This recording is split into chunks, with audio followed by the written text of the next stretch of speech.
I think you want to follow sort of your emotions there, because if you intellectualize it too much, you're going to come up with like a recipe on how to make a movie. So like the analytical side comes later. I think first you just sort of trust wherever your gut takes you, you know? Zeke Hawkins, thank you for joining us here on Underexposed. It's so exciting to have you. Zeke and I have known each other for a very long time. We met working as interns on the movie Capote. Zeke was the director's assistant. I was working as an intern in the producer's office. We've known each other ever since. This movie is amazing. It came out 10 years ago. And Zeke, for those of us who haven't seen the movie, tell us what it's about.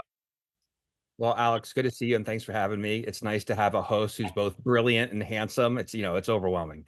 Uh, it's a crime drama set in South Texas. It follows three teens and stuck in a love triangle, and one of them steals from the wrong person, and then all hell breaks loose. People will quickly recognize how amazing this cast is that you assembled for this movie. Jeremy Allen White, Mackenzie Davis, Logan Huffman, and then you got some great character actors in the mix as well. But we'll start with the leads right now. Tell me about the casting process, how you found these amazing actors. Yeah, so this was a while ago, and we had two incredible casting directors, Angela Demo and Barbara McCarthy, and we just started seeing people, just open auditions. None of these people were famous yet, so I think Mackenzie and all three of them were kind of tough. If someone sees the movie, that all three are kind of tough parts to cast because the female lead Sue, you kind of need to believe that she's like she works for her family who are mechanics. She lives in South Texas. You need to believe that she's smart enough to become a writer someday in New York. And you also need to believe that two boys would fall in love with her pretty much instantly. So we saw a ton of young women that auditioned for the part. And I think Mackenzie, the way she came in, I think actually her boyfriend at the time had auditioned for the movie, and she was reading the Sue part with him sort of just as his reader. And the more she read it, she was like, I want to audition for this part. I need to play this part. So she contacted her reps. She came in, and I think even for like the very first audition, we pretty much knew she was good to go. It's like, I think like her success afterwards was sort of undeniable, even in the first audition. And I think even like what she wore to that first audition is one of her main wardrobe pieces in the movie.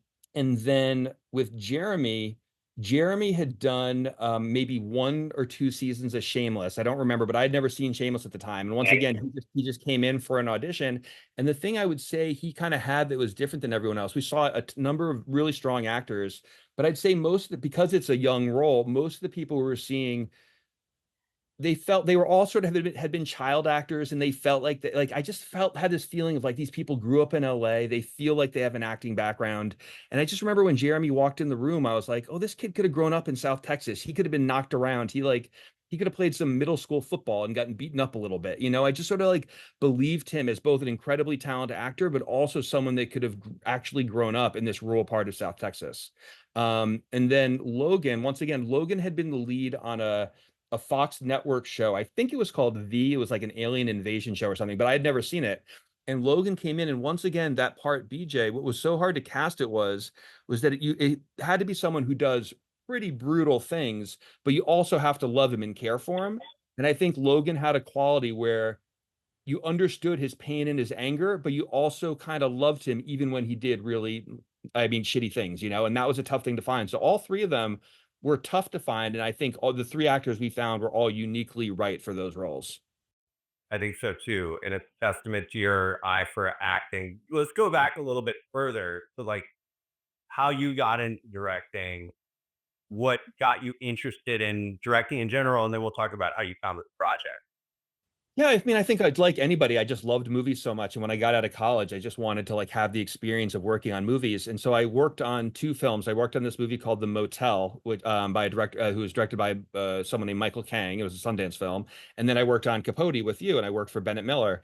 And I think a couple things happened on that where, I mean, I was an assistant. I'm running around doing every job under the sun, whether it's getting coffee or whatever, whatever I was doing. And but it was just so clear to me that I wanted the director was the one in the room in the middle of the action, and I wanted to be that person. Like it was helping everyone on sets, but it was so clear that I wanted to be the director. And the other thing that I think did for me too is, on Capote, Philip Seymour Hoffman won the Oscar for that role, and I truly believe he's one of the great actors of our time. And I was there sitting next to camera for, or sitting at monitor for every single take of every single shot of that movie.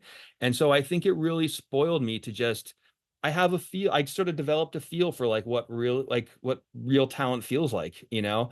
And I think I was able to bring the way I would feel watching Phil Hoffman or Catherine Keener or Chris Cooper, the way I felt watching them, I could bring that to the casting process of this, where you just kind of wait, and then every once in a while someone kind of hits you and you go, oh, this is real, you know? And so I think that experience was invaluable to bring to my own casting process. And then you went to AFI, and this is a film that came about kind of at the tail end of your experience at AFI. You had a really great short film that you came out. You won some awards for that film. How did this film come together, and how did you get involved? So my thesis from AFI was called Equestrian Sexual Response, and it was nominated for a student Oscar. And we had a screening at the DGA because of that. And I met the producer, Brian Udovich, of our film. And he'd gone to AFI a number of years before me, and he had produced a bunch of films. So he introduced himself, we met and just became friends. And then I think over that next year, he started developing the initial seed of the idea for this film with a producing partner, Justin Dupree, who was actually from South Texas. So they started developing a crime thriller around things they had access to in South Texas. So like the cotton gin where we shot is where Justin Dupree's family, that's their cotton gin, you know? So they really developed it around things they already had. And then I had heard about the project because he was meeting with other directors. And then we sort of had continued our friendship, and we eventually met again and sort of hit it off talking about this. And honestly, I thought he was working with other people. So I think what the benefit for me was that I wasn't nervous or taking like our meetings too seriously because I knew he was meeting with other people too. And then it all sort of came together and worked out. And, you know, we came on board in like September, and we were shooting the following March, or, you know, so it all happened pretty quickly. You edited this movie, so, like, what can you tell us about how it evolved from the moment you started cutting to the moment you hit export on, like, the final version? We did, I want to say maybe 3 or 4 legitimate, like major edits of the movie. So I like obviously in between that, there's about 1,000 things that we're changing, and Zeke and I were changing things, and with our producers like Brian and Justin, we were changing things like every day. I think how to like jump into our movie was a big one for a while. So I think we tested out like, do you show a clip? I think a lot of people do this. Do you show like a part of the ending of the movie, and then you go like kind of a how did we get here situation? Because like our movie obviously just starts one way and gets from bad to worse, gets, you know, increasingly more intense. And so I think figuring out the beginning of the movie to me, and I think probably to the team, was the biggest thing in sort of like unlocking what the movie was. And so I think that moment of going from like that, like being able to do that reshoot and being like, hey, this is now like, because I remember coming up with the idea we wanted to like reshoot one of the opening scenes in the Whataburger, which is like a popular fast food chain in Texas, and we built that in Los Angeles. And I think just figuring out like the dynamics of that scene was a really key moment for figuring out kind of like the pacing and tone of the movie. If you were to, like, start again at the beginning of a feature, like, how would it change your process having gone through making this film? Like this film was like in the scheme of things, a smaller budget film, shot in like a relatively compressed amount of time, just for like budgetary reasons and for like, you know, and I think that makes you make a lot of decisions where because you like have to do things that way, right? And I think for us, a lot of great things came out of that, because you were like you're filming on friends' locations and you're finding all these like cool spots in Texas. Because of that, you're just like trying to find like fun things for free that you can like utilize. But it's also makes things obviously like a bit more rushed in terms of maybe like working with actors or doing all that kind of stuff. So like, I think just that alone would be nice to maybe like spend more time in all facets working on everything. I think the one benefit I want to say to that process is that we edited the film over a longer period of time, because there was no like, yes, we were trying to get into film festivals, and it premiered at TIFF, and that was super exciting, but it gave us like a longer period of time to work on the edit, which I think was like because no one was waiting for the movie per se. So I think that was really helpful, and I think that's actually the thing that I would want to keep, if I could. I think that process, I think editing, obviously that's what I do, but I think it's like obviously wildly important, and being able to have the longest amount of time to kind of wiggle around that space is big. But in terms of like changing thing, honestly, budgetary things would always be great, and just having more time and energy to spend in that regard. I think in our movie too, because it was smaller, like we didn't necessarily build out the world in the same kind of way, and I think that's in terms of, you don't see a lot of like the kids in a school or like family members in the same way that I might if we, and like honestly a lot of that is financial, just like can we keep it as small as possible. And I think that's something in the, in future, just be nice to build out a world a little bit more. If you're gonna direct, I think editing is so mandatory. I feel like I learned more about directing by editing my footage than I do the actual act of directing. Sure. I don't feel the same way, but do you? And can you elaborate? I mean, sure. I feel this. Yeah, like I obviously think editing is really important, and I very much like editing my own work too. Like I like having that kind of control over it. I do. That's the thing they always say. If you want to know like a good actor, talk to the editor. I think there's something about that, just like your ability to craft. To me, I like so much on my side of things I figure out, I think, in post. And I like, that's how I like to like craft performances and craft a world and craft a rhythm. So I think that's really important to me. I think what was nice in the like Zeke's and my relationship is though that can kind of like ping pong off each other, Mhm. and so I think that's really helpful when you have like a second person or another point of view, because like I often, my brain looks at it that way too. Um, and nice to have another person who maybe sees it. I think Zeke often sees things like from that like actor perspective, like on the day.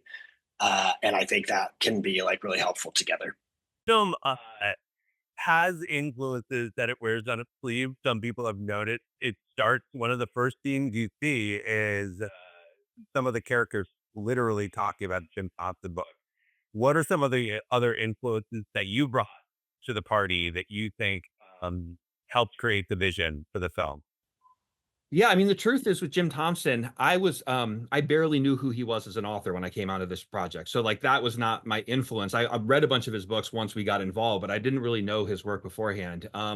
As a filmmaker, I was turning to movies for the most part, and I'd say the two movies that probably had the strongest influence on me, just sort of in my own, the way my brain works. It's not like a direct, let's go, whatever. But I'd say the first would be Soderbergh's Out of Sight, which, and my thought process was just big picture.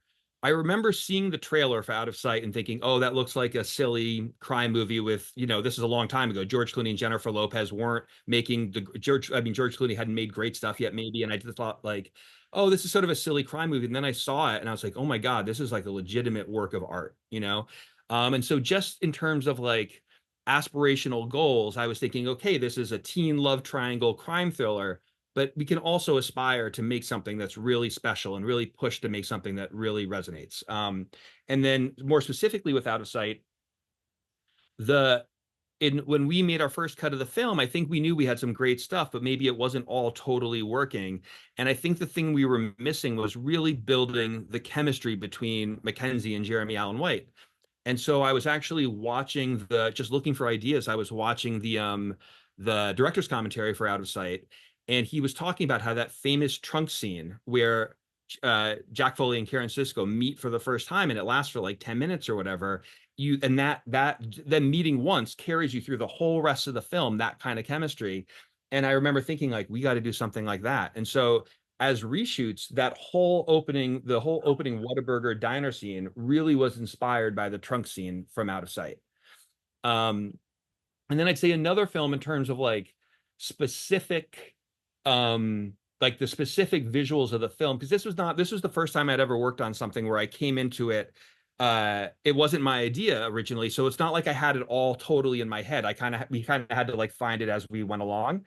And so I remember we took a location scouting trip down there, and just something popped out at me, which was the three colors down there were one, the sun is unbelievable, like so bright. So there's this huge golden sun.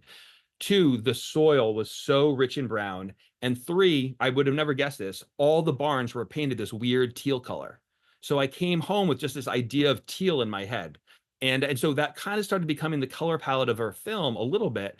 And then the teal kind of brought me to, if you remember Gus Van Sant's film Milk, if you remember the cover is all teal and a lot of the film is teal as well.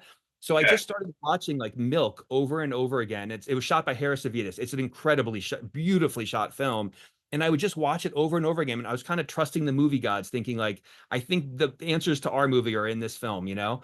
And so it really provided a lot of things, but there were two things specifically that I remember. One was, if anyone remembers the movie Milk, Josh Brolin is this like he's like a state rep or mayor or state rep or something that he's always under this incredible pressure, and he ends up assassinating Harvey Milk, the Sean Penn character, this Josh Brolin character.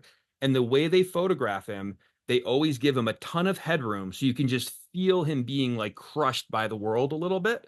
And I remember just watching the Milk with the our cinematographer Jeff Bierman, and we sort of started talking about that ourselves, thinking the Jeremy Allen White character, whenever we have him, we're just going to have him kind of crushed by this headroom, you know.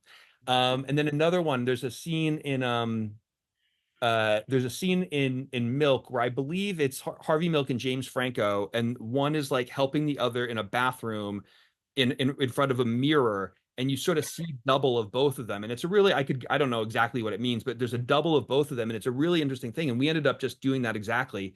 There's a bathroom scene in our movie with Mackenzie and Logan, and we made sure that we had it in a bathroom with that sort of like double image in this one cool oneer, you know. So those are like two specific examples, but I'd really say it was the teal of the barn that drew me to the teal of the DVD cover of Milk, and that's kind of what that was my way visually into the movie. I think you want to follow sort of your emotions there, because if you intellectualize it too much, you're going to come up with like a recipe on how to make a movie. So like the analytical side comes later. I think first you just sort of trust wherever your gut takes you, you know?